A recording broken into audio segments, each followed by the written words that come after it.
Apa itu aktivitas takwa? Nah, kita rinci. Mari kita lihat ketika Allah menyebutkan bentuk takwa dalam Al-Quran. Mau orangnya, ya, mau perintahnya, pekerjaannya. Mari kita lihat. Ternyata orang-orang yang berhasil menjadi takwa adalah orang-orang yang terbiasa melatih diri dengan aktivitas yang disebut dengan amal soleh itu. Apa diantaranya? Mari kita lihat. Ya, kalimat takwa pertama Al-Baqarah ayat kedua. Dzalikal kitabu la raiba fihi hudal lil muttaqin. Ya. Ini Al-Qur'an, jangan diragukan. Dia berasal dari sumber yang sangat jauh dari apa yang kita bayangkan. Jangan nuduh sembarangan kalau nggak punya hujjah.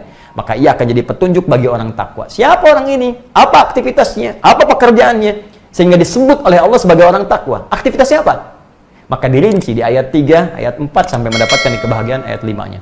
Alladzina yu'minuna bil ghaib wa yuqimunas shalah.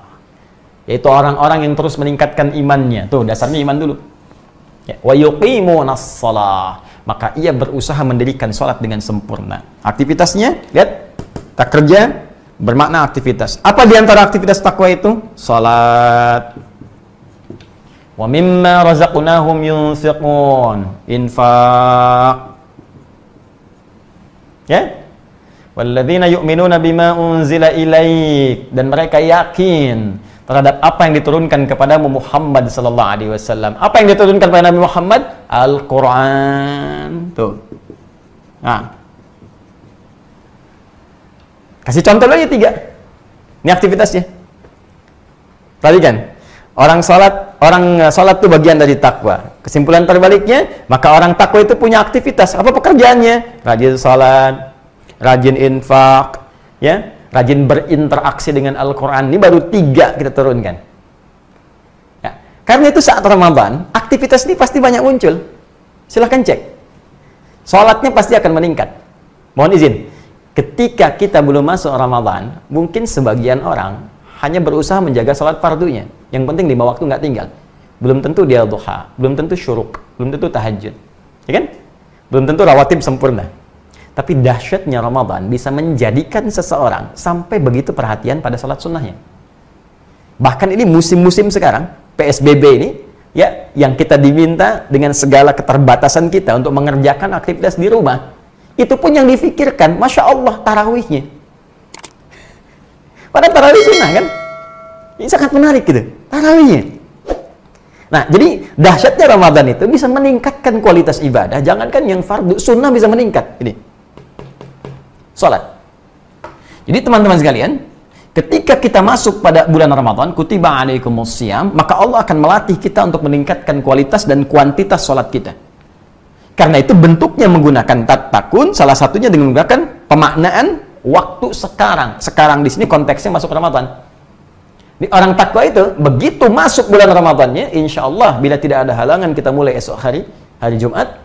Ya, begitu masuk sekarang, karena konteks ayat ini, ayat tentang Ramadan, dimulai puasanya.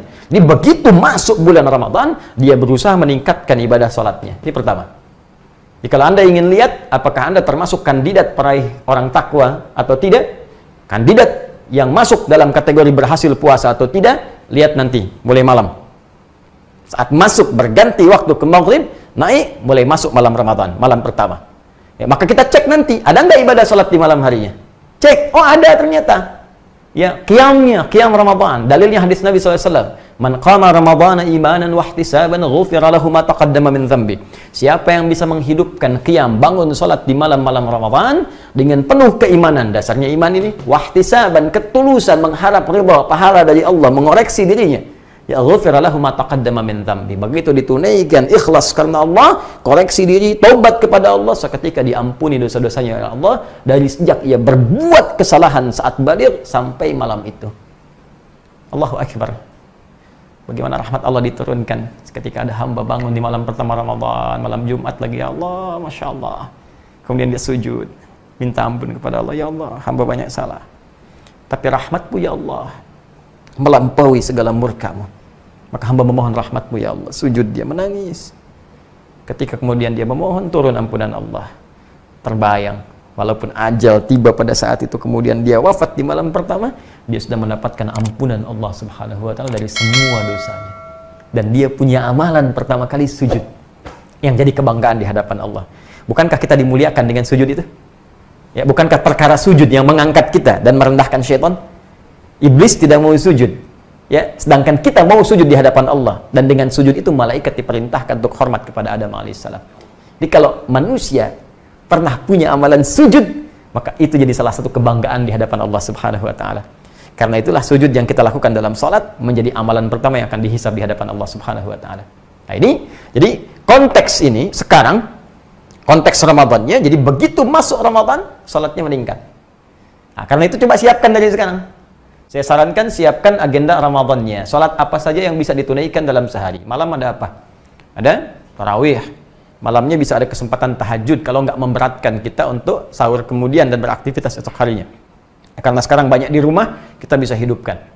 Ya, kemudian masuk keesokan harinya 2 rakaat sebelum subuh, ya. Ada salat duha antara subuh ke zuhur. Ada qabliyah zuhur, ba'diyah zuhur. Saya ada pertanyaan, Ustaz, kalau saya sholatnya di rumah, qabliyah masih berlaku tidak? Masih berlaku.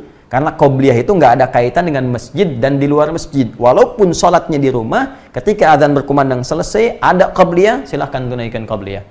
Setelah selesai mau ba'diyah, silahkan tunaikan ba'diyah. Karena sholat itu ditunaikan bukan terkait dengan keadaan Anda di masjid atau di luar masjid. Rinci, sampai ke sebelum asar, ada 4 rakaat. Sebelum maghrib, ya, ba'diyah maghrib setelahnya. Kemudian antara azan dengan iqamat, sebelum isya, setelah isya. Tapi khusus untuk yang sebelum maghrib, itu kalau dalam kondisi yang sifatnya memang memungkinkan untuk menunaikannya saja.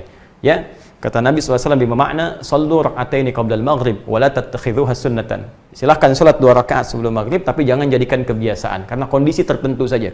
Ya, kenapa? Karena jarak maghrib ke isya itu begitu padat, mepet. Apalagi Ramadan saat ini, Anda mungkin buka dulu, jadi waktunya agak mepet ke isyanya, jadi Anda bisa langsung lakukan salat maghribnya dan ba'diyah setelah itu.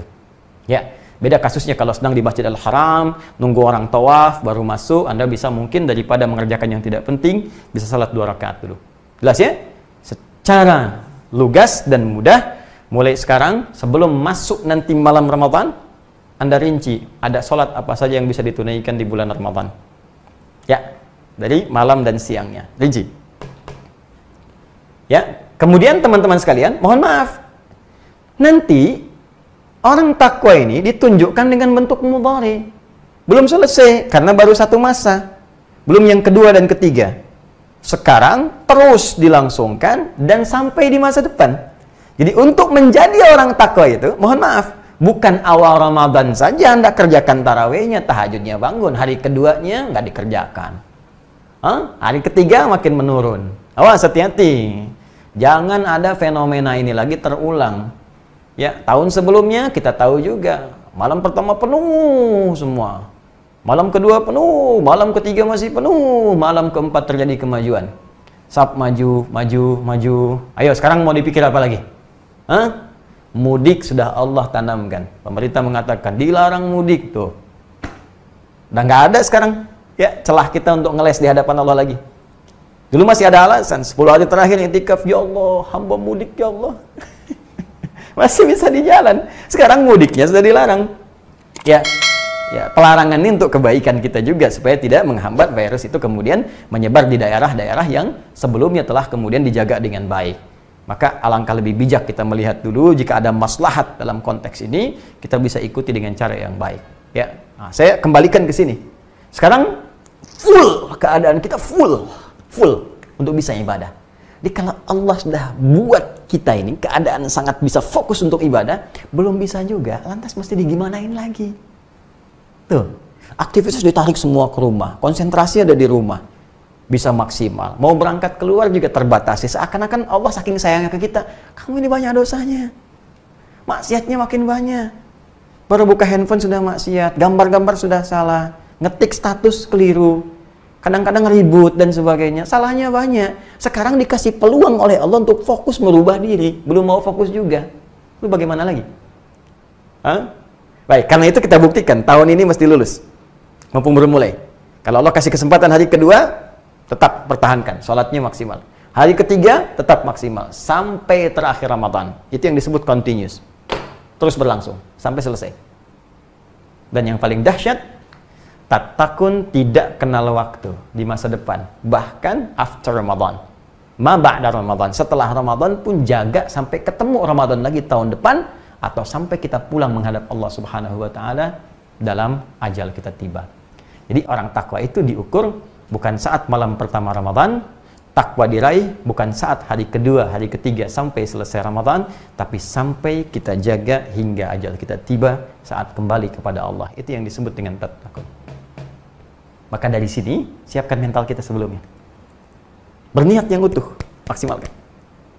Nah, apalagi Ustaz, ini pekerjaannya belum selesai, infak. Nah, karena itu sekarang kita siapkan anggarannya. Ya, nggak harus uang, infak itu kan wujudnya materi. Ada saudara kita lihat nih, teman-teman, dalam keadaan seperti ini, ya ada yang tentunya kita dapati tetangga kita, ada yang kesulitan, ya pekerjaan belum bisa ditunaikan sampai saat ini, berapa banyak kemudian karyawan harus sementara waktu kehilangan pekerjaannya, ya untuk dapat makan sulit, kisah banyak terdengar yang sudah nahan makan 2 hari, begitu bantuan datang ajal kemudian tiba dan sebagainya. Barangkali ditampakkan oleh kita kepada Allah supaya kita semua bisa beramal saleh.